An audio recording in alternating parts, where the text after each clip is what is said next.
Thank you for coming all. November to January is the time that taxi owners get their vehicles licensed. It is my understanding that there are some who maintain their license status in the past despite the fact that they did not have a working GPS.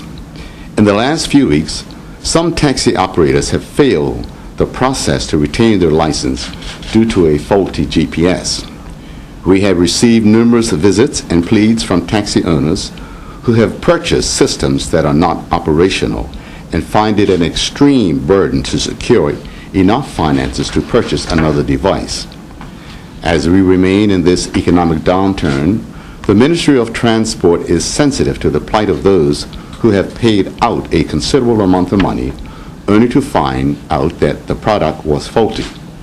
As a result, the Ministry of Transport will extend a 6-month grace period to all taxi operators who have not had their license renewed as a result of a defective GPS.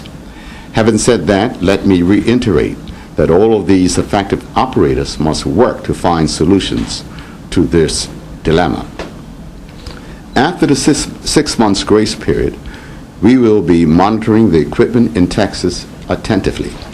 Please be reminded, according to the Motor Car Act 1951, there is quite a hefty penalty for those who are not compliant. I understand that my predecessor gave allowances in the past. I have implemented a 6 months grace period so that individual taxi operators can get their GPS systems and mobile data terminals in good working order. My advice to all taxi operators who are non-compliant is that they use this grace period to diligently resolve their GPS issues. We have been sympathetic to the plight and encourage all owners to take this opportunity to do the right thing, as this means that they will ensure that they have a working GPS and mobile data terminal within the 6-month period. Under the Motor Car Act, all vehicles must be licensed for a 12-month period.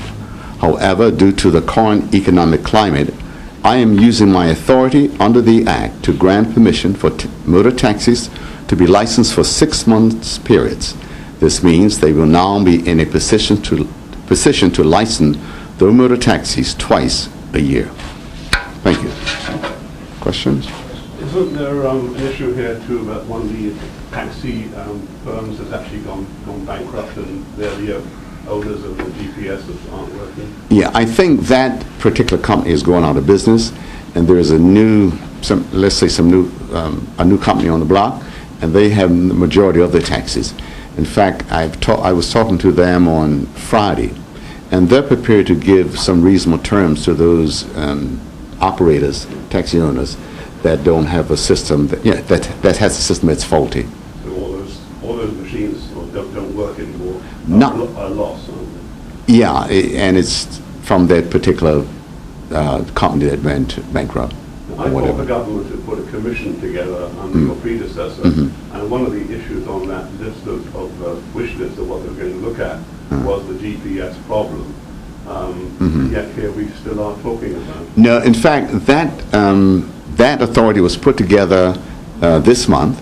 They are working right now. They will certainly come back to us within, I would say, a 2-month period with their recommendations. But this is a problem that we have now that we have to fix. Not trying to usurp their authority, because we do want all taxi problems or solutions, suggestions to go before the authority. Do you personally find the whole GPS thing a problem for the industry as a whole from the economic point of view? And do you have any feelings about maybe doing away with it? No, I think it's a good system, because what you're trying to do is give service and give good service. And if you talk to any of the operators that have these systems, these guys say this is great. And I think it's just a matter of getting used to, and it's change. And we have a lot of drivers that have been out there for many, many years, and I guess to something like me, haven't adapted to this new technology.